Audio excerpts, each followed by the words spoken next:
Hey guys, this is Odd One Gaming. This is going to be another King Arthur Legends Rise video. In today's video, I'm going to show you a team that I'm using for Tarrasque 10 that is fully free-to-play friendly. This team only uses free heroes that the game gives you or rares, right? So it's a pretty simple and easy team, and it's the perfect timing to do this because, well, we have the raid bounty for Tarrasque going on right now. And if you're trying to push to the highest level, then obviously you want to try to get to stage 10.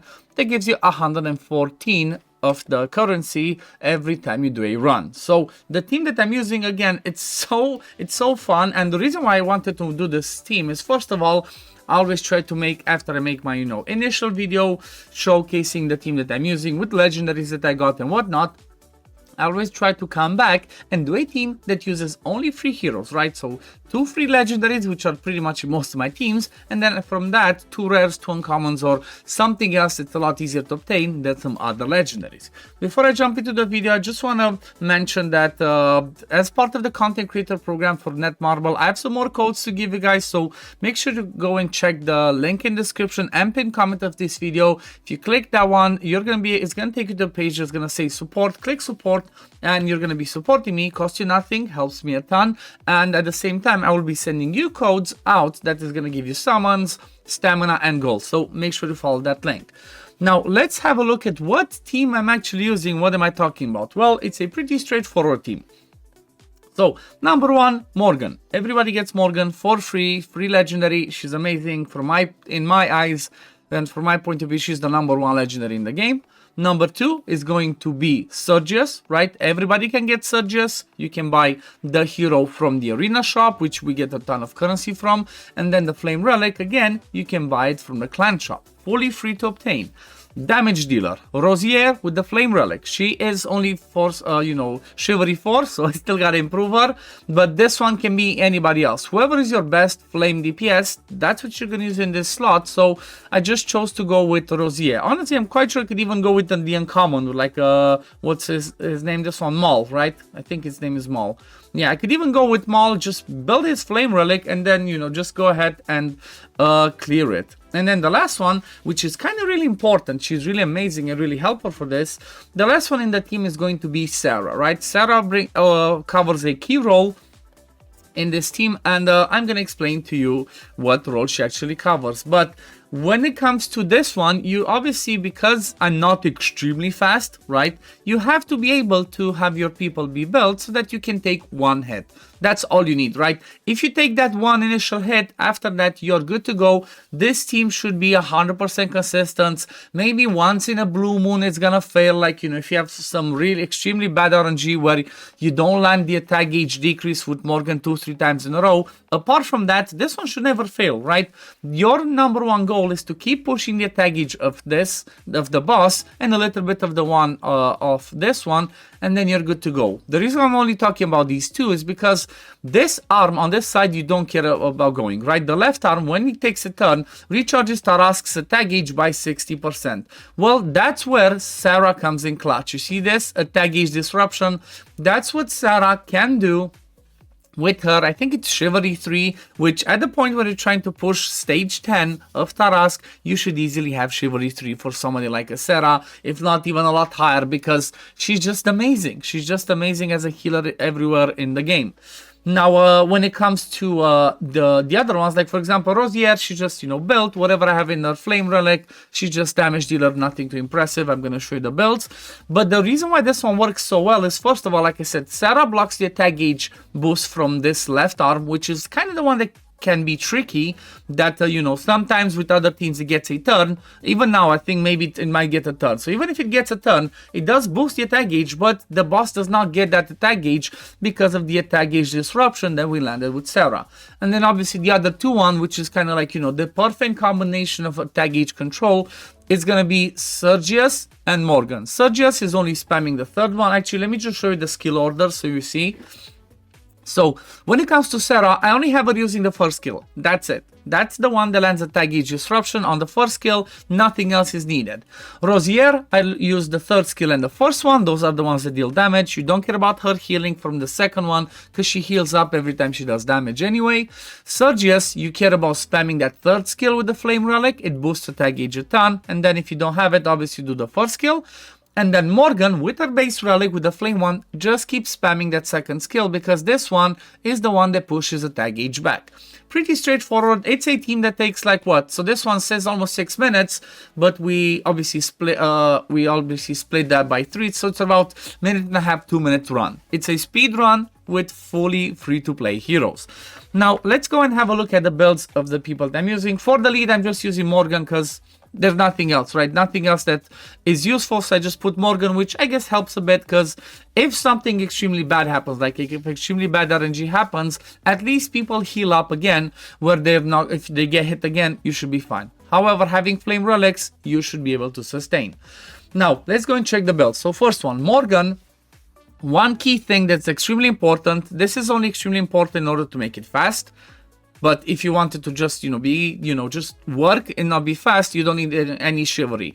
If you want it to be a little bit fast, like I show you, you need Chivalry 3, which it should be your first priority. Morgan Chivalry 3 is the #1 priority in the game, right? Hands down, no other different way. The reason for that is Chivalry 3 makes this one activate on any skill, not just the first skill. So you land defense, decrease damage taken. Also, you would love to have the second passive fully skilled up because every third turn you get another massive attack gauge pushback, and that's what Morgan brings in this team: attack gauge pushback, which means the boss is never getting a turn. Then relics, you don't need to have them skilled up. If you do have the skill 2 skilled, that's going to be helpful. You can see my flame relic that I'm using is fully skilled up but no ascended, right? Sorry, not fully skilled up, fully leveled up. This one skilled up but not ascended. Then when it comes to equipment, you 100% want to have vigor. Vigor is really important because every time Morgan gets a turn, you want her to be able to use the second skill. Without Vigor set, you might not have the right rotation. So Vigor set guarantees her to do that. Now the stats that I have on her: 247 attack speed, almost 70% effect accuracy, and then nothing else really matters. Your goal is to get to around 70% effect accuracy, and I don't think you really need 247. I think at around 210, 220 attack speed, you should be just fine, which you can obviously do by having, look at this, I even have only a 4-star orb, so attack speed over here, effect, even look at this, I even have recovery. I even just random recovery. This one should be effect accuracy to make it easier. Attack speed over here, whatever you want here with attack speed and effect accuracy substat. And then obviously effect accuracy on this one. So she is running, like I said, vigor plus the accuracy that gives us the accuracy.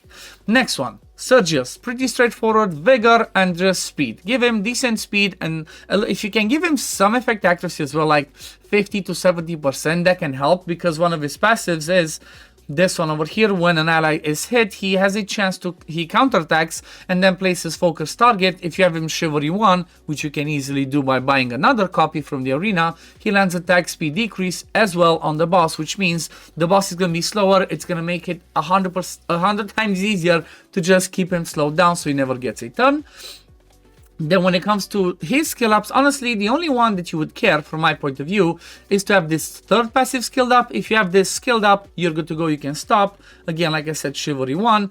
And then when we're talking about his relic, obviously the flame one, you want to try if you can and skill this up to the max. But even without having the third skill fully leveled, it should still work. 40% tag age boost, it's still a lot.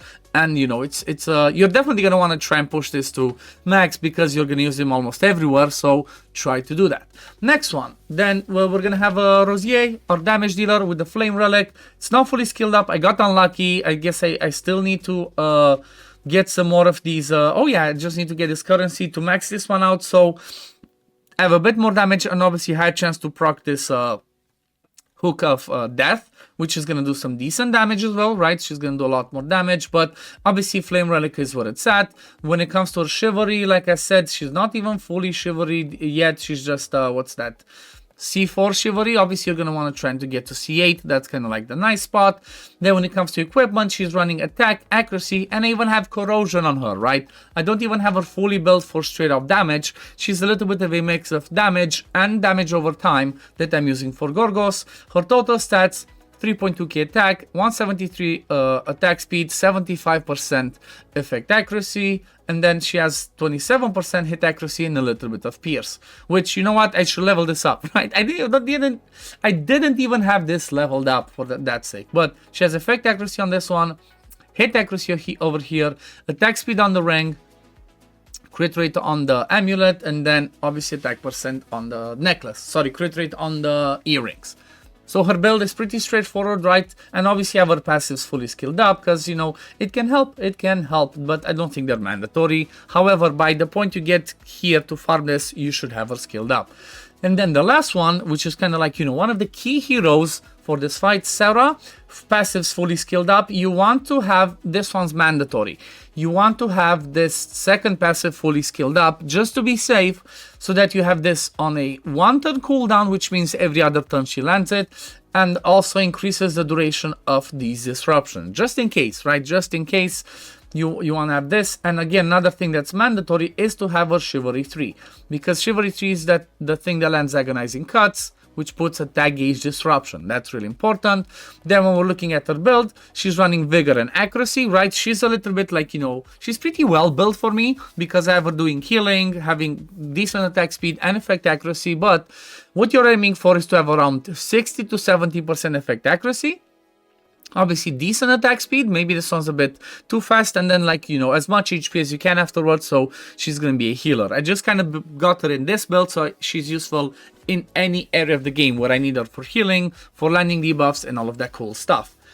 But yeah, that's pretty straightforward, and that's honestly a pretty easy team, right? Tarrasque 10 with fully free-to-play heroes, right? Everybody should be able to get, you know, after playing for a month and a bit, everybody should be getting these 2 rares, and everybody should be having these 2 legendaries after, you know, like I said, a month and a half. And then it's just about, do you have the right stats, the right gear to get at this point or not?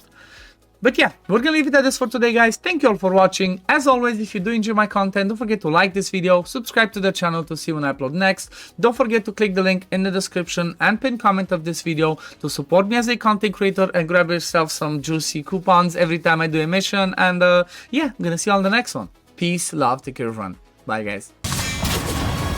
Fight with honor. Vanquish the wicked, and you may prove worthy of your legacy.